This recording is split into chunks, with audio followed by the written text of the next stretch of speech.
Presiden Joko Widodo dan Ibu Negara Iriana Joko Widodo melaksanakan sholat Idul Fitri 1442 Hijriah di halaman Gedung Induk Istana Kepresidenan Bogor, Jawa Barat tadi pagi. Jokowi tampak mengenakan baju putih lengan panjang yang dipadukan dengan sarung bermotif batik dan peci berwarna hitam. Presiden Jokowi dan Ibu Negara menggelar pelaksanaan sholat Idul Fitri 1442 Hijriah di halaman Gedung Induk Istana Kepresidenan Bogor, Jawa Barat pada Kamis pagi. Tiba sekitar pukul 6.16 waktu Indonesia Barat, Jokowi nampak mengenakan baju putih lengan panjang dipadukan dengan sarung bermotif batik dan peci berwarna hitam.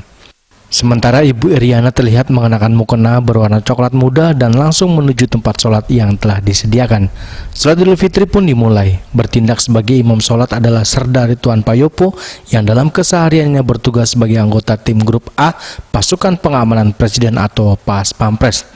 Dalam khotbahnya, Serda Payopo mengatakan bahwa menjalankan amalan serta ibadah di rumah dan menerima keadaan dengan adanya wabah COVID-19 merupakan salah satu ujian yang diberikan oleh Tuhan Yang Maha Esa.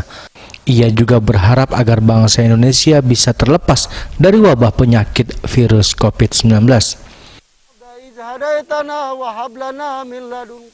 Sholat Idul Fitri kali ini tetap melaksanakan dan memperhatikan protokol kesehatan secara ketat dengan melakukan pemeriksaan cek suhu tubuh dan menjaga jarak antar jamaah. Dari Jakarta, Jili Soeharto dan Ketut Sumadiasa melaporkan.